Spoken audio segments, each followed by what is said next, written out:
Hello दोस्तों, स्वागत है आपका हमारे YouTube चैनल पे। दोस्तों, आज की इस वीडियो लेक्चर में हम पर्सन इन न्यूज टॉपिक को कवर करेंगे। इस पर्सन इन न्यूज टॉपिक के अंतर्गत हम बिहार के पूर्व डिप्टी सीएम श्री सुशील कुमार मोदी जी, जिनका निधन हो गया है, उन्हीं के बारे में डिटेल्स में डिस्कस करेंगे। दोस्तों, पर्सन इन न्यूज टॉपिक से जितने भी एग्ज़ाम्स होते हैं वहाँ पे प्रश्न पूछे जाते हैं और ये बिहार से संबंधित है, अर्थात बीपीएससी, बिहार दरोगा और बिहार से संबंधित जितने भी एग्ज़ाम हैं उनमें प्रश्न पूछे जा सकते हैं। उसी को ध्यान में रखते हमने इस वीडियो को तैयार किया है। तो चलिए वीडियो लेक्चर स्टार्ट करते हैं। सबसे पहले हम देख लेते हैं इनके बारे में कि चर्चा में क्यों है। तो बताया जा रहा है कि बिहार के पूर्व डिप्टी सीएम श्री सुशील कुमार मोदी जी का निधन हो गया है। वे 72 वर्ष के थे और कैंसर से पीड़ित थे। अब हम इनका व्यक्तिगत परिचय देख लेते हैं, क्योंकि व्यक्तिगत परिचय से भी एग्जाम से प्रश्न पूछे जाते हैं। इनका जन्म 5 जनवरी 1952 को पटना में हुआ था और इनका निधन आप देख सकते हैं 72 वर्ष की आयु में 13 मई 2024 को एम्स नई दिल्ली में हुआ और ये कैंसर से पीड़ित थे। अब इनके राजनीतिक कैरियर की बात कर लेते हैं। राजनीतिक कैरियर से एग्ज़ाम से प्रश्न पूछे ही जाते हैं कि उन्होंने किन किन पदों पे कार्य किया, पहले बार वो विधानसभा या लोकसभा के सदस्य कब बने, किस किस डिपार्टमेंट के रूप में कार्य किया। तो इनसे प्रश्न जरूर पूछे जाते हैं, उन्हीं को ध्यान में रखते हुए हमने इस वीडियो लेक्चर को तैयार किया है। तो सबसे पहले देख लेते हैं कि क्या बताया जा रहा है उनके राजनीतिक कैरियर के बारे में।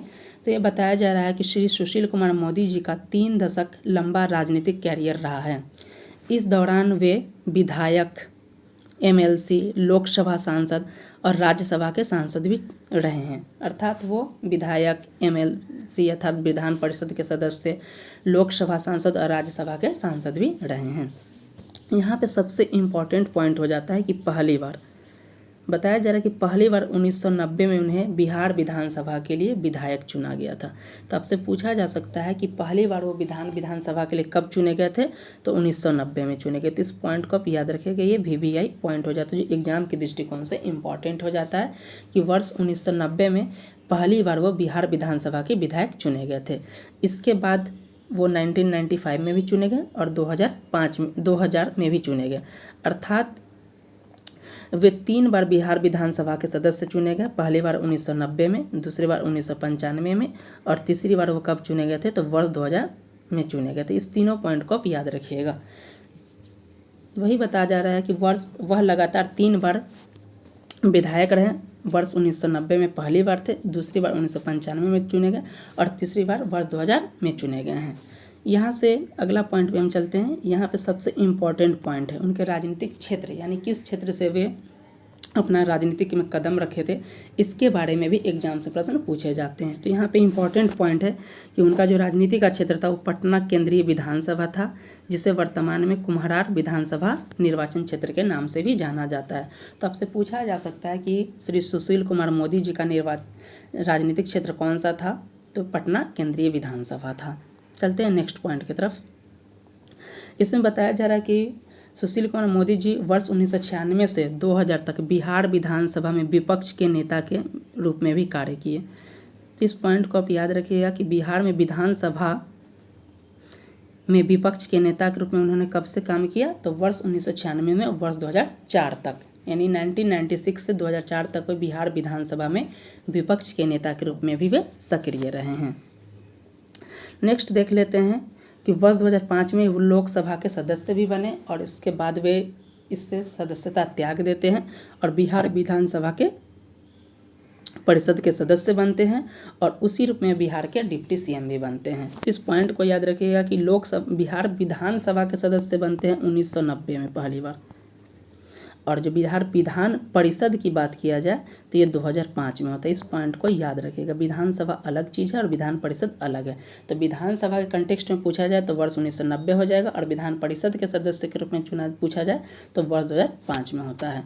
और वर्ष 2005 में लोकसभा से भी चुने जाते हैं, परंतु इस्तीफा दे देते हैं और बिहार विधान परिषद के सदस्य बन जाते हैं और बिहार के डिप्टी सीएम बनते हैं। इस पॉइंट को याद रखिएगा। आपसे पूछा जा सकता है कि बिहार के डिप्टी सीएम कब बनते हैं तो ये वर्ष 2005 में बनते हैं। नेक्स्ट पॉइंट बताया जा रहा है कि वर्ष 2012 में वे दूसरी बार बिहार विधान परिषद के सदस्य बने। तो पहली बार कब बने थे? 2005 में, और दूसरी बार कब बने थे? 2012 में। नेक्स्ट बताया जा रहा है, ये भी बहुत इंपॉर्टेंट है, कि वर्ष 2013 में बोला जाता है कि बिहार विधान परिषद में ये विधान परिषद में विपक्ष के नेता बनते हैं। तो इस पॉइंट को भी आप याद रखेंगे, एग्जाम्स में पूछे जा सकते हैं इस पॉइंट को भी। और यहाँ पे इस पॉइंट को भी पूछा जा सकता है कि वर्ष 1996 से 2004 तक ये विधानसभा में विपक्ष के नेता थे। तो कंफ्यूज नहीं होना है, 1996 से 2004 तक वो विधानसभा में विपक्ष के नेता थे, और 2013 से विधान परिषद में विपक्ष के नेता बने थे 2013 में। चलते हैं नेक्स्ट पॉइंट की तरफ। इसमें बताया जा रहा है कि वे 2 बार बिहार के डिप्टी सीएम रहे। पहली बार वो बने थे 2005 से, उनका कार्यकाल 2013 तक था, और दूसरी बार जो वे बने थे तो 2017 में बने थे, 2020 तक इस पद पे कार्यरत थे। नेक्स्ट चलते हैं पॉइंट की तरफ। तो बताया जा रहा है कि बिहार में वित्त मंत्री का भी पद संभाले थे वे। नेक्स्ट पॉइंट की तरफ चलते हैं। तो बताया जा रहा है कि वर्ष 2004 में वे भागलपुर के निर्वाचन क्षेत्र से लोकसभा के सदस्य बने थे। तो इस पॉइंट को आप याद रखिए। जैसे मैंने बताया था कि यहाँ की वर्ष 2005 में वो लोकसभा के सदस्य से त्याग पत्र दे दिए थे, तो चुने गए थे 2004 में। यानी कि श्री सुशील कुमार मोदी जी के बारे में पूछा जा सकता है कि वे लोकसभा के सदस्य कब बने थे? तो वर्ष 2004 में बने थे। और कौन सा क्षेत्र था? तो भागलपुर का निर्वाचन क्षेत्र था, और 2005 में इन्होंने इस चीज़ से त्यागपत्र दे देता है। तो इस पॉइंट को याद रखिएगा। 3 यहाँ पे बहुत इंपॉर्टेंट पॉइंट है कि विधानसभा के सदस्य बनते हैं 1990 में। उसके बाद बताया जा रहा है कि विधान परिषद के सदस्य कब बनते हैं? तो विधान परिषद के बनते हैं 2005 में।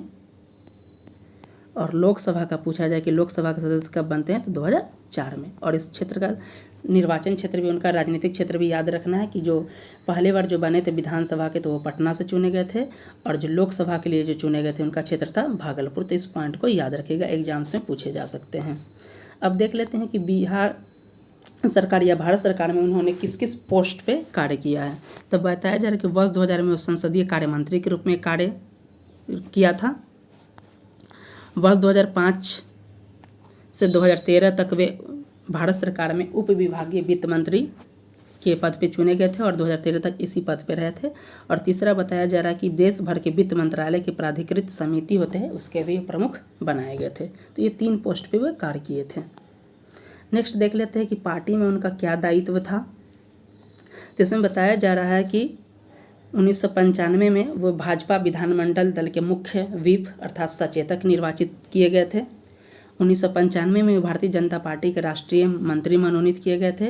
वर्ष 2004 में भारतीय जनता पार्टी के राष्ट्रीय उपाध्यक्ष मनोनीत किए गए थे, और वर्ष 2005 में भारतीय जनता पार्टी के प्रदेश अध्यक्ष भी निर्वाचित हुए थे। तो इस पॉइंट को आप याद रखिएगा। और सबसे इम्पॉर्टेंट पॉइंट ये हो जाता है, इन्हें लोगों के द्वारा उपाधि दी गई थी कि बिहार में ये बीजेपी की 1 मैन आर्मी के रूप में कार्य करता था। बिहार में पूछा जा सकता है कि बिहार में भारतीय जनता पार्टी की 1 मैन आर्मी किसे कहा जाता है? तो वो श्री सुशील कुमार मोदी जी के ही विषय में कहा गया। इन्हें लोगों के द्वारा ये उपाधि दी गई थी। तो दोस्तों, इस वीडियो लेक्चर में हमने श्री सुशील कुमार मोदी जी के बारे में डिटेल्स में डिस्कस किया। उम्मीद करता हूं कि आपको ये वीडियो लेक्चर पसंद आया होगा। इनसे संबंधित पॉइंट्स को आप ज़रूर याद रखिएगा कि वे पहली बार विधानसभा के कब सदस्य चुने गए थे? तो 1990 में चुने गए थे, और ये पटना इनका क्षेत्र था। बहुत इंपॉर्टेंट हो जाता है। उसके बाद अगर पूछा जा सकता है कि विधान परिषद में कब आए थे? तो विधान परिषद में ये 2005 में आए थे। और लोकसभा के कंटेक्स्ट में पूछा जाए MLC, और लोकसभा के कंटेक्स्ट में पूछा जाए तो ये लोकसभा में आए थे 2004 में। और लोकसभा का इनका क्षेत्र कौन सा था? तो भागलपुर था। तो लोकसभा का क्षेत्र कौन सा था? भागलपुर था। ये 2004 में चुने गए थे, जहाँ से इन्होंने त्यागपत्र देकर 2005 में क्या किए थे? विधान परिषद को ज्वाइन कर लिए थे। तो इस पॉइंट को याद रखिएगा। एग्जाम्स में इनके कब नेता बने विधानसभा के और लोकसभा के, इससे प्रश्न पूछे जा सकते हैं। इनकी उपाधि क्या दी गई है, पार्टी में इन्होंने क्या क्या पोस्ट पे काम किया, इन सब से संबंधित प्रश्न पूछे जा सकते हैं। तो दोस्तों, इस वीडियो लेक्चर में बस इतना ही। मिलते हैं नेक्स्ट वीडियो लेक्चर के साथ। तब तक के लिए धन्यवाद।